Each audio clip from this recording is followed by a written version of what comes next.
एक महत्वाची बातमी बघूयात। राज ठाकरेंना मराठा आंदोलकांनी विरोध दर्शवलाय। नांदेडमध्ये राज ठाकरेंना मराठा आंदोलकांनी विरोध केलाय। घोषणाबाजी करत राज ठाकरेंना विरोध झाल्याचं पाहायला मिळतंय। सध्या राज ठाकरे हे महाराष्ट्र दौऱ्यावर आहेत आणि धाराशिवमध्ये देखील असाच काहीचा प्रकार घडला होता। त्यानंतर आता नांदेडमध्ये राज ठाकरे पोहोचलेत, मात्र नांदेडमध्ये देखील त्यांना विरोधाचा सामना करावा लागतोय। मराठा आंदोलकांनी राज ठाकरेंना विरोध दर्शवल्याचं पाहायला मिळतंय। त्यांच्या विरोधात घोषणाबाजी केल्याचं पाहायला मिळालंय। अधिक माहिती जाणून घेऊ, आमचे प्रतिनिधी संजय सूर्यवंशी सध्या आपल्या संपर्कात आहेत। संजय, नांदेडमध्ये राज ठाकरेंना विरोध होत असल्याचं पाहायला मिळतंय, काय अधिक तपशील?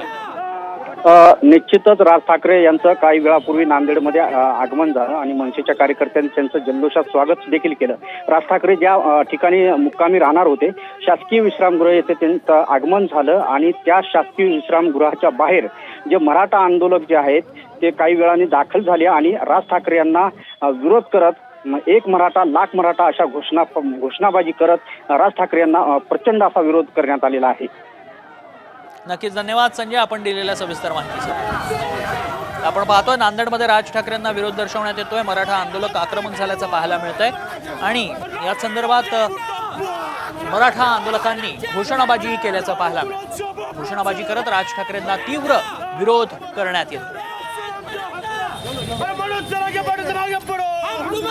एक्सक्लुझिव्ह दृश्य सध्या आपण पाहतोय साम टीव्हीवर। घोषणाबाजी करण्यात येते।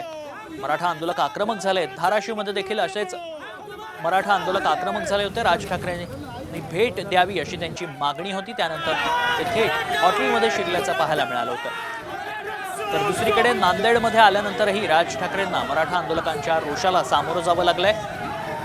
नांदेडमधील शासकीय विश्रामगृहात राज ठाकरे मुक्कामी होते। तिथंच मराठा आंदोलक आक्रमक झाले आणि त्यांनी घोषणाबाजी केल्याचं पाहायला मिळालं।